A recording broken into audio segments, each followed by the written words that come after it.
Hi, my name is Shylo Victoria.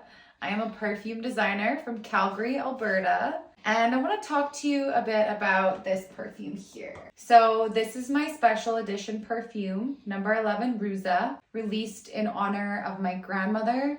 She survived a Siberian concentration camp in World War II. So I designed this scent specifically for her. So she loved roses. And growing up, she was always drawing roses. That's why I added a custom rose design onto the box. And she loved flowers, but because she was unfortunate to be born in a time where there was war everywhere, she couldn't afford perfume. So for her, the closest thing to perfume was flowers.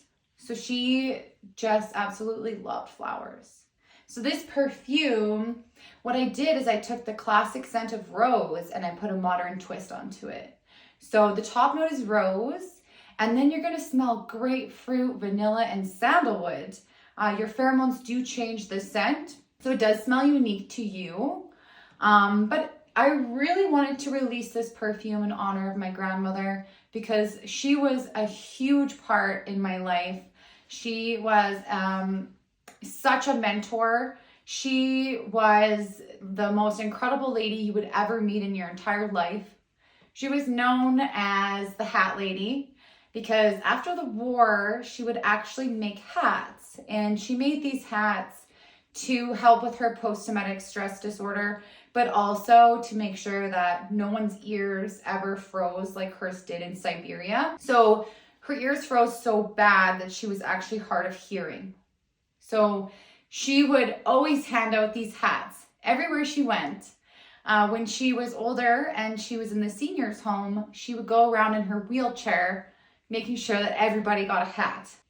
So for donations, because Shylo Victoria Fragrance gives 10% of profits back into the local community, for Róza, it's specifically for war veterans and seniors. For Róza, what we did is we bought hats locally in Calgary, and we gave hats to the homeless shelter in honor of my grandmother. So buying local and giving local is very important to Shylo Victoria Fragrance. It's a way for us to give back. I know that my grandmother would really want that.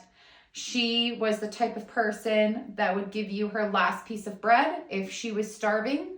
She actually did that during the war. She saved many children by feeding them before she fed herself. That is the type of person she was. That is, she was just the most incredible lady you'd ever meet. I'm actually wearing a piece of jewelry that is sentimental. So my grandmother had passed and it was my wedding. And my grandmother, coming from a time where there was a lot of war, she didn't have any money. She ended up having 8 children. So it was about feeding those children, clothing those children. There wasn't any money for luxurious things. So when it was my wedding, I was wishing that I had something I could wear from my grandmother on my wedding day.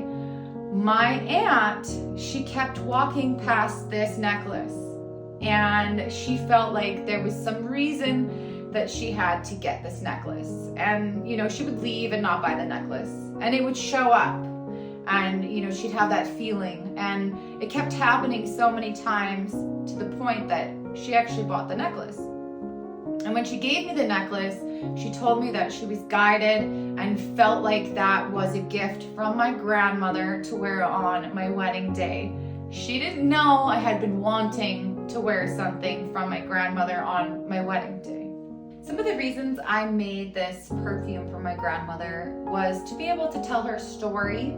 I know that she always wanted her voice to be heard, but also my grandmother's message it's very powerful. So she always taught me, from when I was a little girl all the way up to when she passed away, she was always a very strong lady. And she wanted us to understand how lucky and blessed we were to have all the things that we have. So when life gets hard, when she was around, she would always remind me, it's okay to get down for a while, but you pick yourself up and you keep moving and you move forward. So she gave me that strength that I use in my business all the time. So with COVID, you know, and with other things that happen in life, you know, you get in your head and you get upset and you know, can I do this? This is hard. But, you know, I always refer back to what my grandmother taught me, and that was to count your blessings. You know, you have a roof over your head. You have running water. You have clean water. You have food in your fridge. You know, these are things that a lot of the times we take for granted because they're always there. But listening to her stories, and, you know, she was on a train and the Russians were standing by 10 bags of flour. Okay, so there was some prisoners that ripped open these bags of flours, and she got a handful of flour. And she'd been starving for so long that she was so thankful for that handful of flour. Now imagine eating a handful of flour with no water, and you are thrilled that you have that handful of flour. That's just one of the stories that she had told me growing up. Make sure to really appreciate what you have. You know, your loved ones that are still around, appreciate that they're still there. And, you know, appreciate our freedom. And with Róza, it's just nice to be able to talk about my grandmother and share her stories. With her being gone, it's just a way to, you know, remember her.